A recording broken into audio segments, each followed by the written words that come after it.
kids, comics. Silverhaired Bronze Age Babe here, yakking about her comic book collection. And today, I'm going to do something a little different. After last week's video that I did on The Flash, Gray Man reminded me of the death of Iris West, and also of Sue Dibney. Wives who have died. And indeed, I have both of those books. And I thought what I would do would be a cute and irreverent little spiel on "Take my wife, please," and kind of gather some of the comic book covers like that. And so I could do something about the superhero dead wives club kind of through the years. And the other book that came into mind was obviously the death of Sue Dibney, which is covered in this Identity Crisis. But I reread Identity Crisis yesterday, and I am in basically no mood for my usual snark. A little bit of background on why I have this book. A friend of mine gave this to me when it was first published back in 2005. And I hadn't really read any contemporary comics at the time. So I hadn't re-entered my major collecting phase. So I came at it like kind of a deer in the headlights. I remember basically skimming it because I didn't know who all of the characters were. And I wasn't used to looking at comic book art that had evolved in its way of using dialogue boxes independently, like that, like this stuff here. She says, trying to get it in there we go. Those box, it's like, okay, somebody's talking, but it's not coming out of their mouth. So, so it was confusing, to this Silver and Bronze Age fan, and but I read enough to understand the central mystery, which was the death of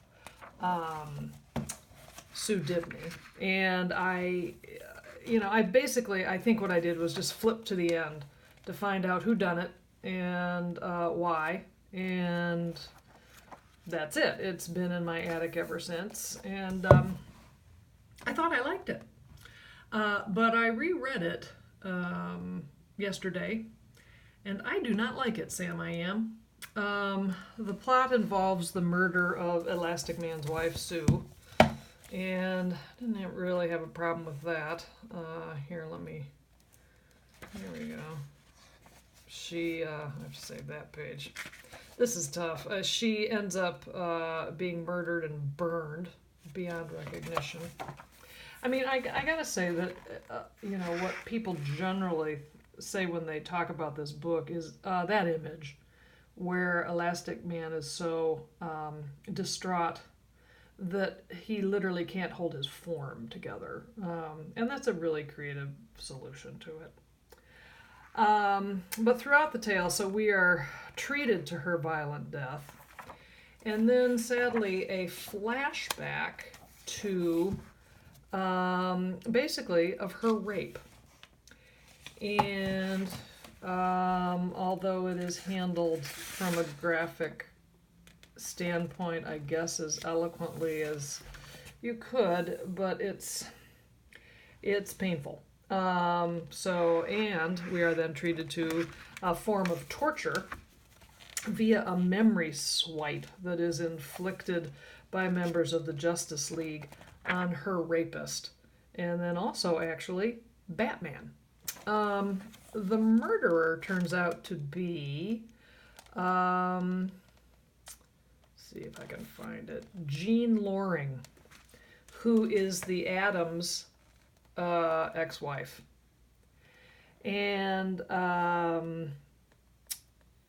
she kind of sort of killed Sue by accident, but then went ahead and killed another guy on purpose. The Atom figures it out, and then she goes to Arkham Asylum, and Elasticman is seen at the end seemingly coping well without his wife. The end. Um, in this book, in this volume that I have, there's interviews with the writer and the artist. And the writer talks about, which is kind of interesting, but also, again, I guess I just don't get folks who were doing this work back then. The writer said he wanted to talk about death. Quote, a person, an ideal, a dream, and the death of the self when it comes to the mind swipe. I mean, I think those are kind of highfalutin sentiments. And then he also said that he wanted to take Silver Age stars of his youth out of what he called a coloring book mentality and put them in a new light. Okay. But the linchpin of the entire plot, number one, that Jean Loring is a divorced, high-powered type A personality who is actually crazy and wants to put a scare into her ex-husband to tempt him back into her arms. I mean, that is just such a lazy stereotype. And as for the rape, I think it is a creatively bankrupt way to engineer a set of circumstances so that other characters have moments of growth and insight. My opinion has always been that if you're going to show a rape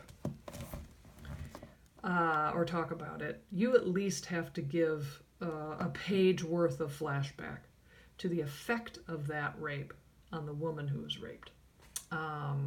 This book obviously had no intention of doing so, and quite frankly, had no intention of showing the impact of the loss of his wife on the character Ralph Dibney. So this book is this is one of those books where I'm not only decommissioning it, I'm actually going to take it out of the collection.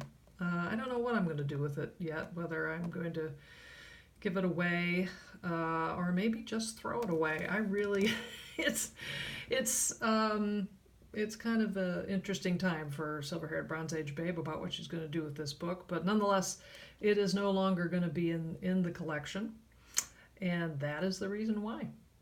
Well, thank you so much for watching, and I'll see you next time.